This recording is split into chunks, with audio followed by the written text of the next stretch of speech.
All right, good morning, folks. Aaron Heiser, Maker's Leather Supply, and this is the long-awaited video. This is the last video in the series of the doctor bag. Been making a doctor bag. Yeah, I apologize that it took an extra 2 weeks since the last video, I believe. I just have not had a lot of time, and of course this is all hand sewn, so lots of stitching has happened. So anyway, since the last video, we were supposed to, what was it, sew the gussets, I believe. Yeah. So we sewed the gussets on, and yeah. Hopefully by now everybody's kind of like pretended to close their bag, and what you'll find when you do that is that you need the proper wrinkle right here in the end. And you got to kind of train the leather to do that a little bit. It'll be a lot easier once once we connect the bars here. Okay. I have not put my handles on mine yet. That was with the original design, the handles were sewn directly to the bag. And I didn't do that yet because, I changed the design before I made this bag. Anyway, I had not put the handles on yet, and that was actually a huge mistake. I even mentioned it, I believe, in the last video, that was going to be a big mistake because it's very hard to get inside of here and set rivets once this bag is closed. And it's true.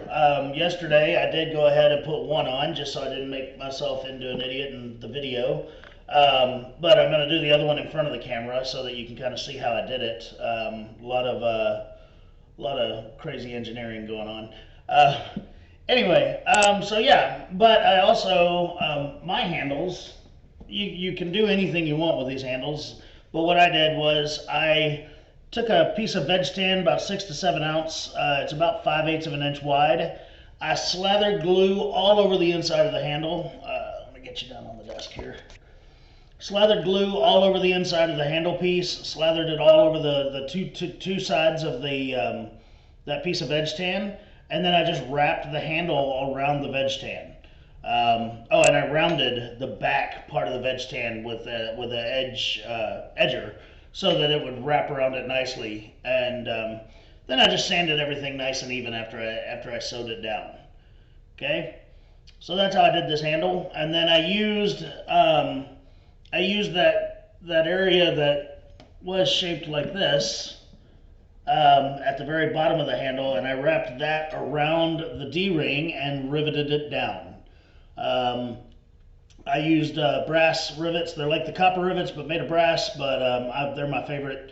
I like copper rivets, but I also like matching hardware, and I can find, I like using brass hardware, so I use the brass rivets.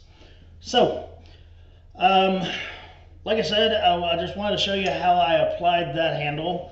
And I'll go ahead and put the other one on the other side, and then we're going to move on to putting a rivet in the bars, and then we're going to put the loxx fastener on, and then do some edges, and this project will be done finally. Weeks in the making, because I have the next mystery box to start that video this afternoon.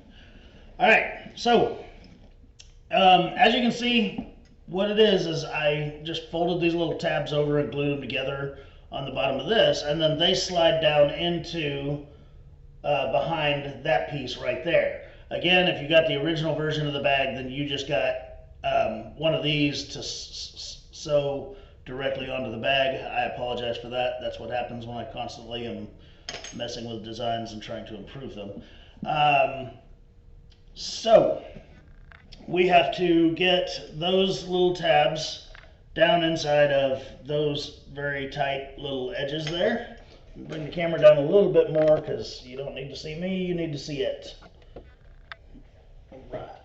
Alright, so what I do though is I'll take just a scratch awl, I mean you can use a screwdriver or whatever, and I'll stick it in there, being careful not to poke it through the leather. This thing is sharp enough to do that if you're not being careful. And I'll just kind of stretch it out, all right, and give it a nice little opening there. All right, I'll do that on the other one too.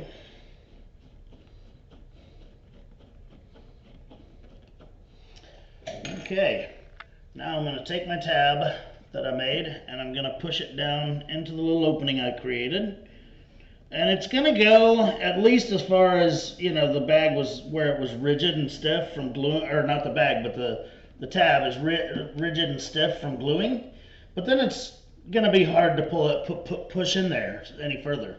So I'm going to take that all again. I'm going to kind of poke it and push it down.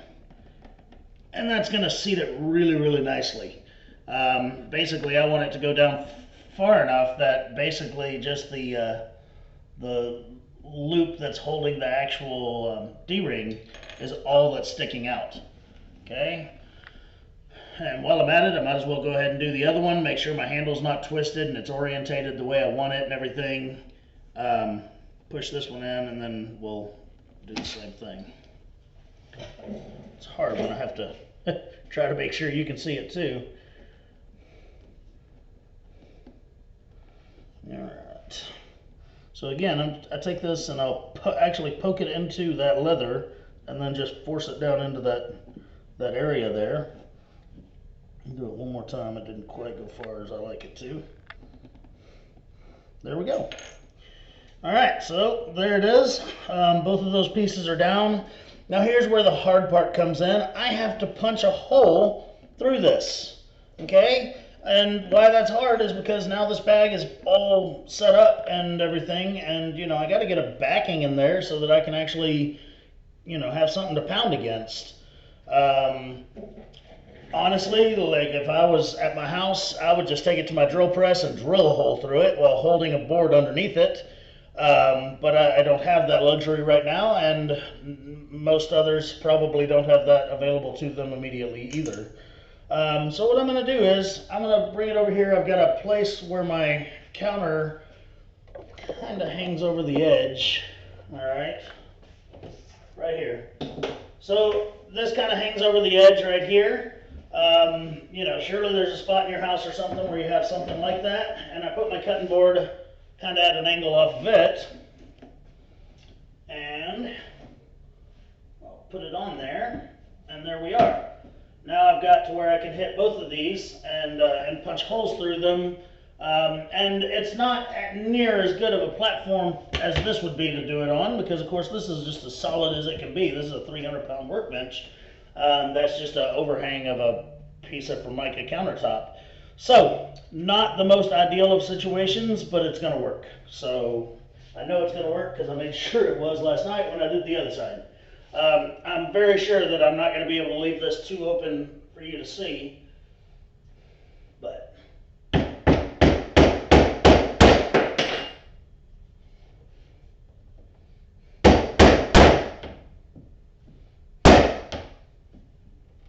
alright, I got through that side.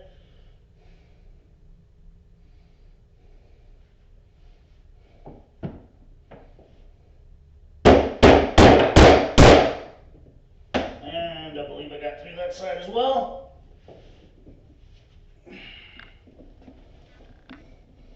If your pieces fit loosely down in a piece like that, you may not want to do them both at once. You may want to do one, put the rivet in it, and then do the other so that they don't move, because that's a lot of layers to line up if it moves out of the way.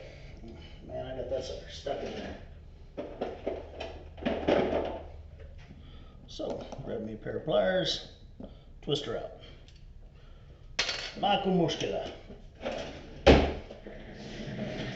All right, so now I've got to put rivets in these. Not as difficult, but still not fun. So I got to put one right here, and one right there. I'm going to grab those rivets from the inside so they don't fall out when I turn the bag over. I think. One of them fell out. Alright, whatever. We'll worry about the other one first. This is going to be very difficult to see, but I will try to explain I'm just doing a standard setting on a copper rivet, or brass rivet as it will be, in here. So I take my little washer and I put it on the post. I gotta grab my my setting tool, and it goes down over the post of that rivet. And then this is where it gets difficult. I don't have a lot of room to swing a maul in there. So I'm going to use my heavier maul. It's 24 ounces, I believe. And luckily, I don't need a lot of room. It's not that bad of a hit. You could hear that tone change in there when it got solid and it hit the bottom, basically. All right, so you can see it in there. Now all I have to do is cut the end of that rivet off. This is a pair of compound leverage cutters that I got from Home Depot, and they work really nicely. Brass rivets are especially hard to cut, much harder than copper, but these are kind of a thin post on these. These are a little bit dressier and not as rugged as some of the bigger rivets I use, so it's not too bad of a deal to cut them. Stick it in there. I'm going to cut it and leave about 1/8 of an inch of post on it so that I have something to mushroom over to close the rivet off. So, give me a second. I'm going to do that.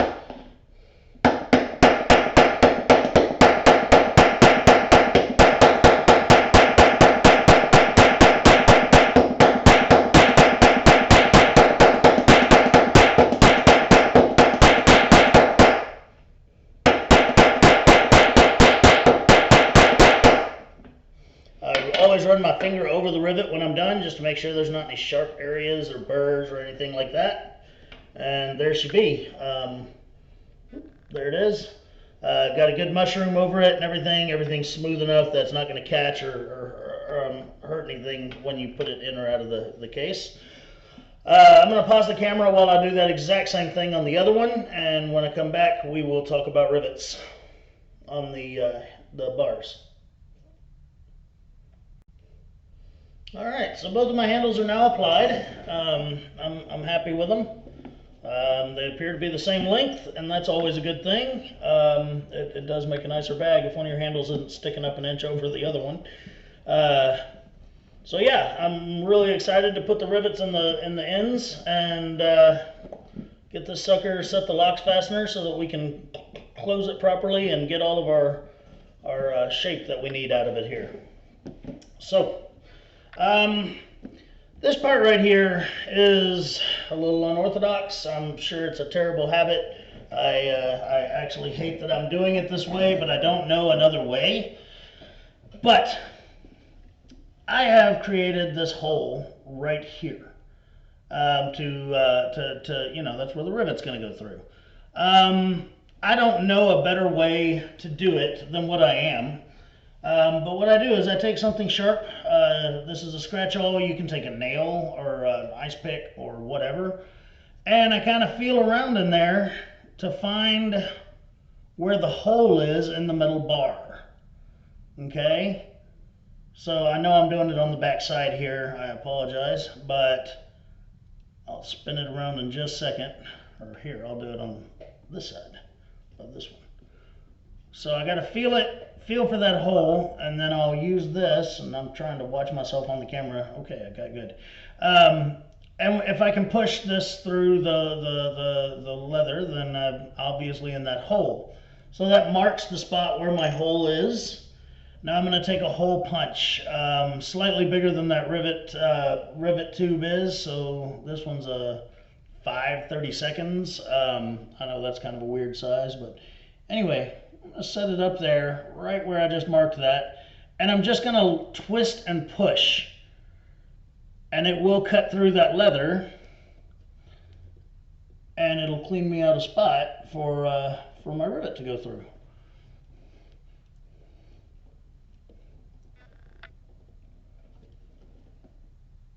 Eventually. I think some of it's stuck on there with the glue, so I'm going to pry it out here. Yeah.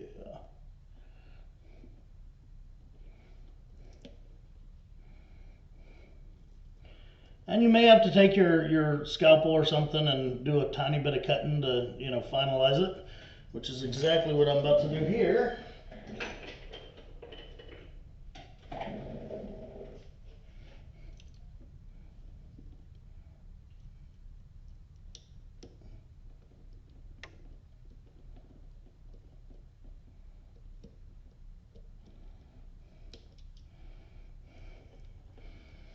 And it doesn't, the good news is it doesn't have to be perfect because your rivet's going to cover it up. That being said, don't go nuts with it and cut a gigantic hole. But, yeah.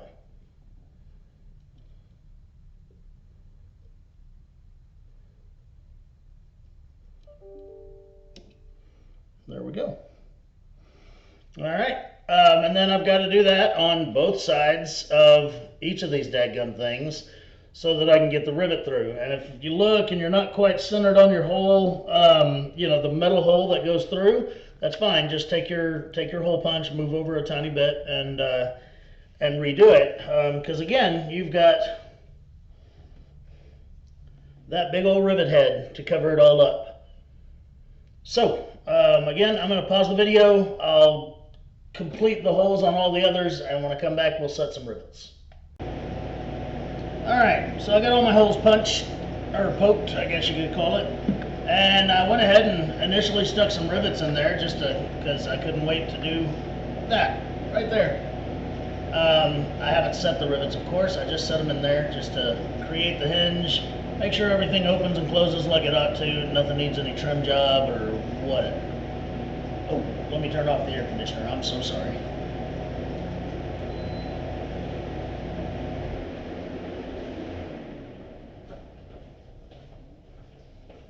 Apologize for that. This room gets warm really quick, and so yeah, when I pause the camera, I usually turn on the air conditioner for a few minutes. So anyway, I went ahead and got my holes done and made sure that a rivet set in there. Now, one thing you got to be careful of, one bar is obviously a little bit bigger than the other. So when you go to set these rivets, make sure they're in the right order, as far as the right one's on top of the right one, so that you don't accidentally set it wrong and have to drill a rivet out. Now, let's talk about the rivets. Okay, so your bag kit came with the rivet that was part of the actual, that came with the bars when we bought the bars from our supplier. Okay, and it's a partial tubular rivet.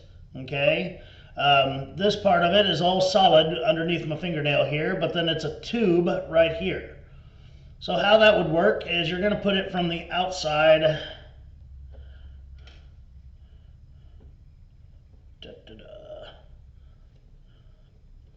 from the outside to the inside. All right. Sorry, it just barely fits in there, so it. Got a liner up here. There we go. So it barely fits from the outside to the inside to create a nice, smooth joint there, okay? And then what you're going to need to set this is called a tubular rivet setter. I will show you how to get around that, but let me find mine right quick.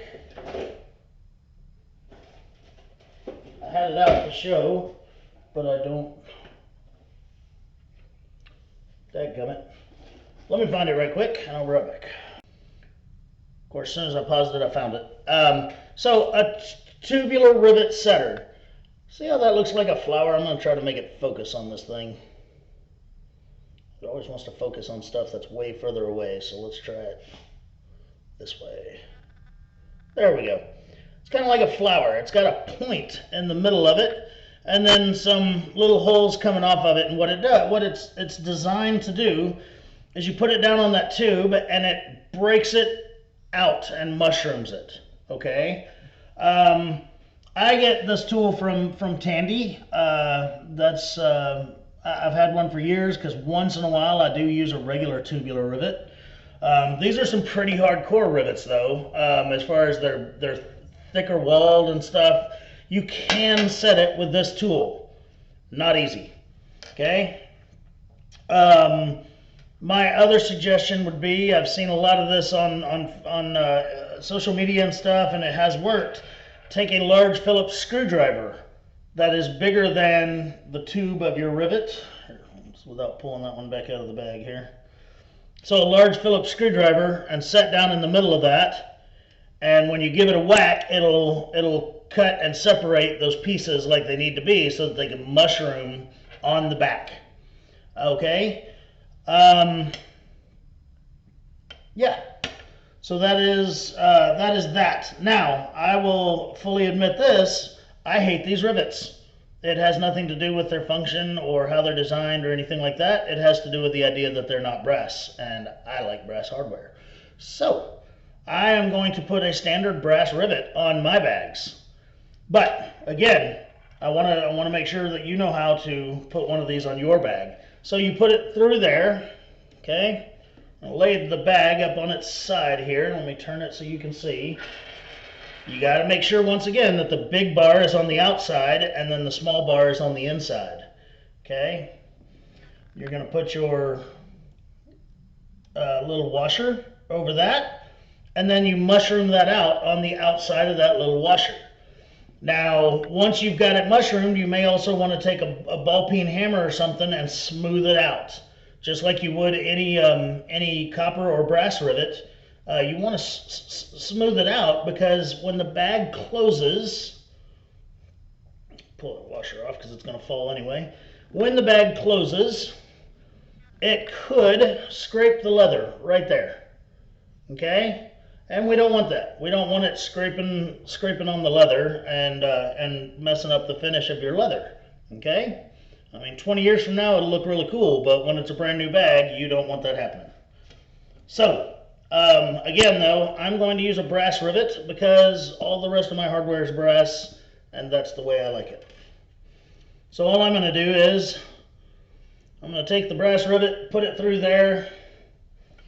I will put the brass cap washer on it. Okay? Now, I am going to very, very lightly set that brass washer. Okay?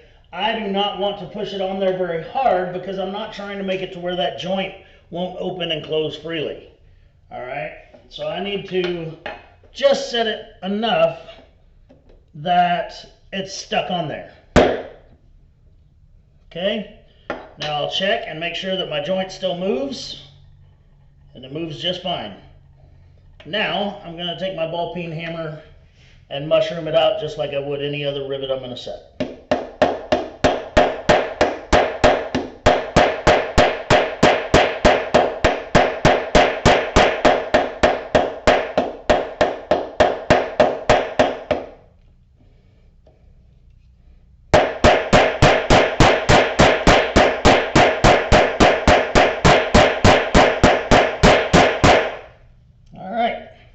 Got this little mushroom there.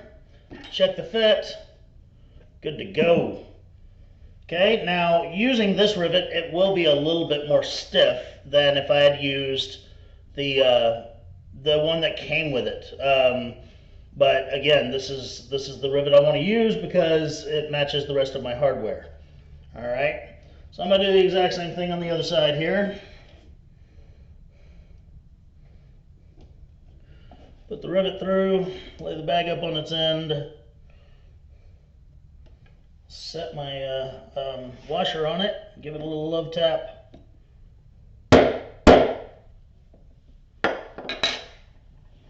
Check to make sure it's not too tight. All right. And give it some mushroom.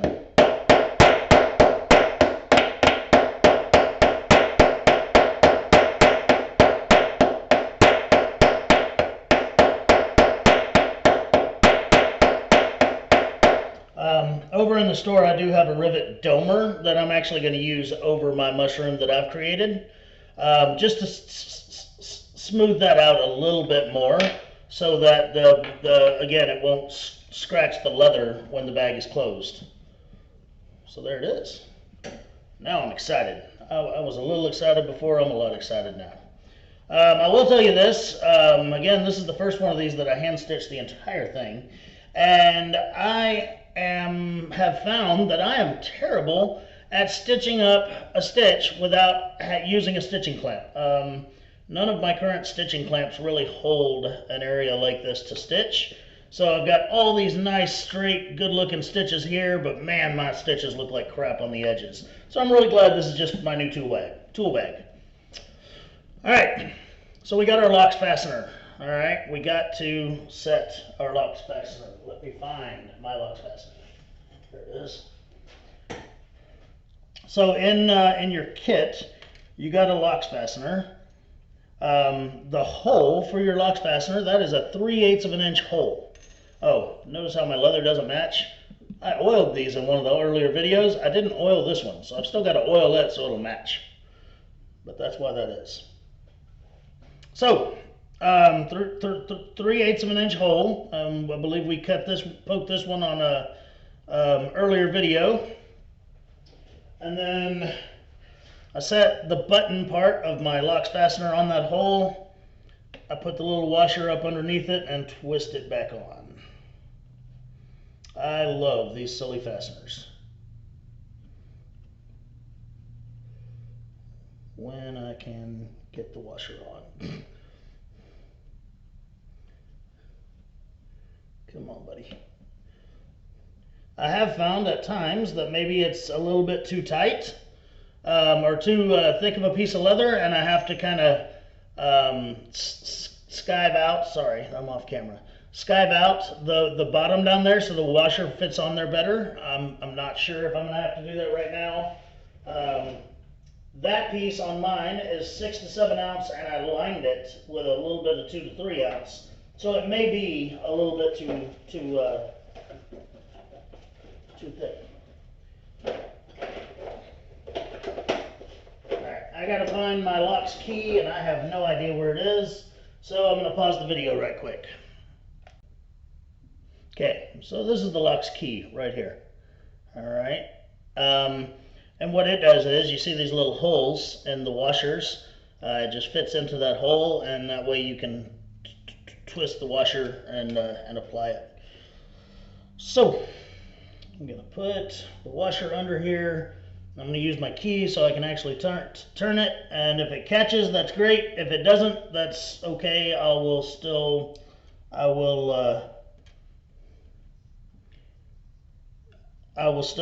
use it. And I'll tell you what, one of these has a deeper washer on it, and I may use it on this piece. There we go. So I'm going to try to hand start it here, and then I'll grab that little key and twist that sucker on.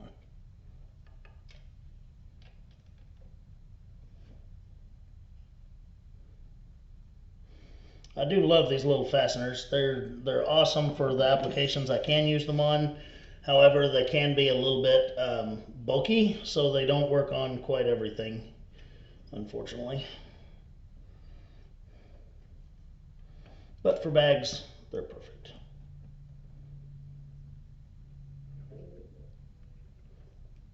We do have these little keys with like big wooden handles, and they are a lot easier to use, but I don't have one in my office, so. All right, so that's pulling it nice and tight, and I'm going to have to really wrench down on this thing to get it as tight as I need it to, because I need the base of the washer to be flush with that faceplate there. All right, so that all needs to be flat right there. That's how far I have to twist it down. And I mean, I've had even before, I've used a pair of pliers and stuff and just really wrenched down on these things.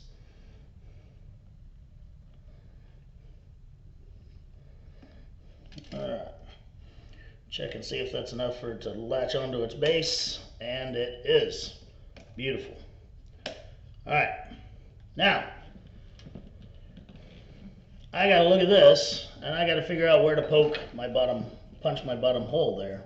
Okay, so I'm going to try to press it a little bit. We'll see if I can leave a mark.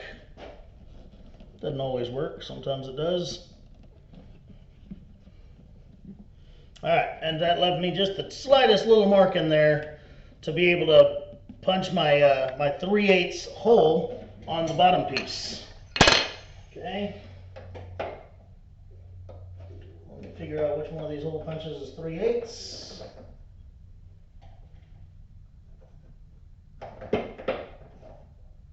There it is, 3/8 hole punch. So, I'm gonna remark that hole a little bit, make sure I'm in the right spot with it, and just kind of give it a light mark. All right. Now, I will take this over there to my little spot where I've got an overhang, and I'm gonna puncture this hole.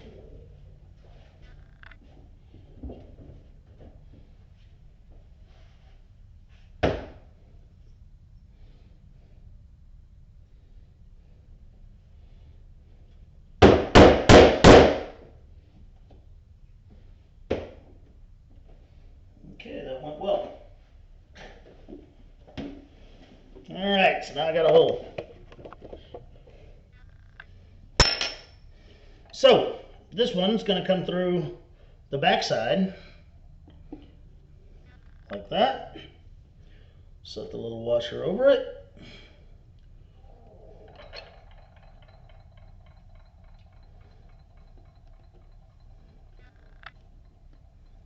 Try to get it to twist on. I may have to switch the washers out now that I put the long one on the back. I may have to pull it off of there and put the shallower one on there.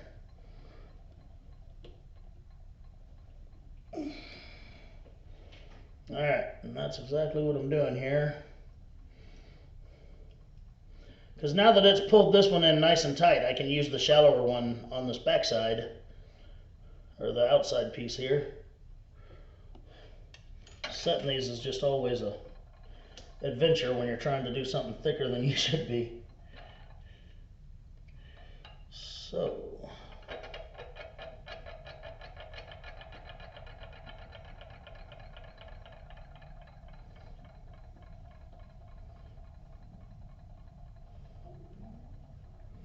there we go. Get that sucker started again.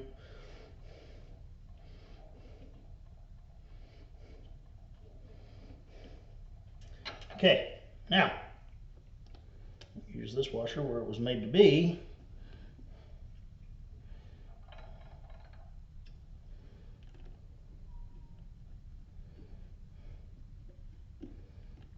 Tighten her down good.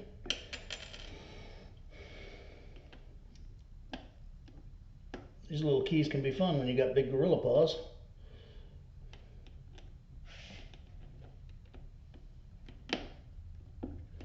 The biggest thing is if they pop off, the key slips off, you don't want it to scratch your leather. So just be careful with it. I'm not sure if that's going to be enough or not. Nope, it's not setting. So I need to twist these a little bit tighter here. And I have learned how to do that. The first one of these that I made, I wrenched these suckers down so much trying to get them on. And finally it got tight enough. I finally ended up doing some of the skiving I was talking about on it.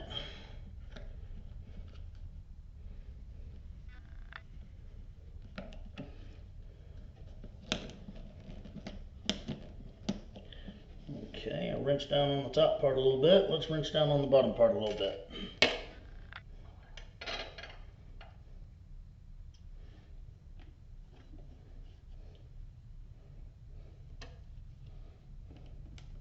Again, be careful and don't scratch your bag up doing this. That would be bad.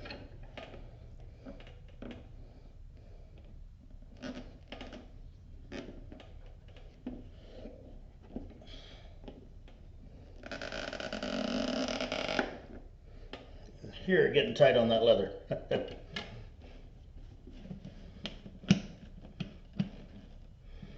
But we're still not there.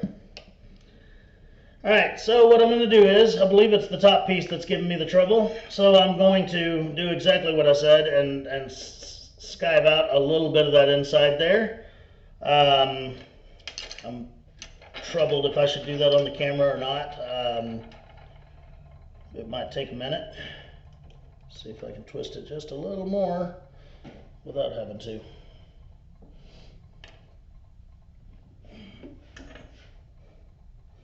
Get it down here.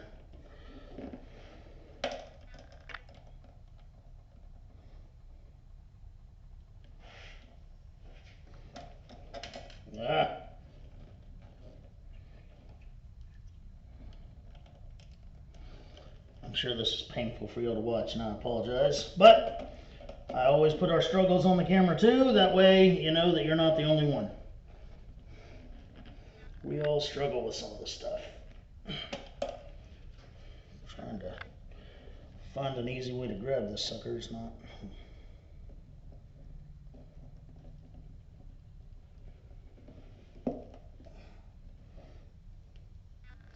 That was a good amount of turn. That made me happy.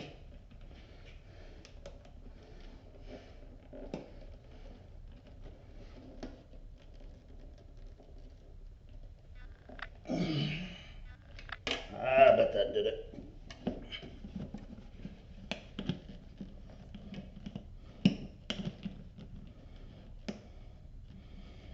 All right, maybe not. Just trying to figure out which side I should really be working on here. Maybe the top, maybe the bottom.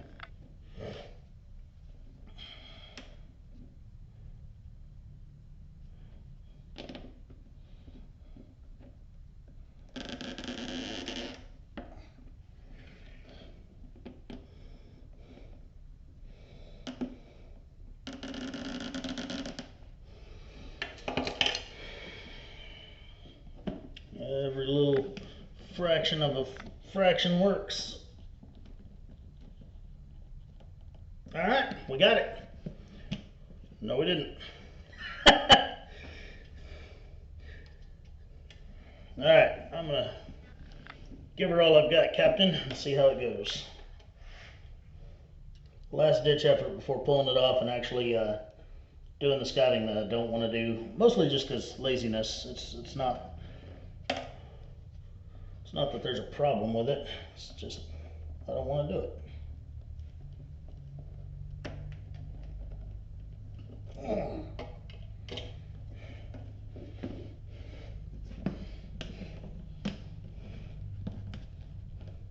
There we go. Okay, got it. That was fun. Apologize for that. Okay, so this is it. This is our bag. We need to do our edges according to how we normally would edge something. But yeah, essentially we're finished with this project. I'm very happy with how it's turned out. Yeah, I'm gonna re-oil all the veg tan, especially including that lighter colored piece there. But turn the light down a little bit, and that might help to see it. But I'm very, very happy with how this turned out. The next thing I'm going to do is I'm going to kind of force these areas to fold or to bend a little bit. All right, so that one and that one, just to help it maintain some shape. Okay, because you want that to curve up. You don't want it to just look like a ramp. All right. On these end pieces, again, now that I've got it closed, I'm just going to make sure it folds like that. You can shape it how you want, but I just want the very top of it to fold in. I don't want it to fold all over the place there. Okay. Because when you initially do it, the crease could try to come all the way down to here, and you don't want that. You want it to be right up there at the very top, just like that. Alrighty. So, I hadn't decided how I'm going to finish these edges yet. I may play with it some because I have several different methods I could use, and I haven't used any of them on this type of leather yet. I've got some Toconol, I've got Ron's Edge Rub, I've got indelible edge burnishing solution. I've got 100 different ways to do it, so we'll see which one works. So anyway, I hope you've enjoyed the project. I hope it was, seriously, there we go. I hope it was easy enough for you to build. Again, it's not a difficult thing to build. It just takes a lot of time. Absolutely nothing about this was seriously advanced techniques. There was minimal skiving. I really like this project, and I really like how they turn out. And I love that there's that brand there. I kind of wish my name started with an R, but we'll say it's from my middle name. Anyway, thank you very much for watching. I'm going to immediately roll over and start working on the messenger bag that was in last month's mystery box that'll be available soon. So yeah, until next time, my name's Aaron Heiser of Maker's Leather Supply, and thank you so much for watching. Feel free to subscribe if you like our videos. Have a great day.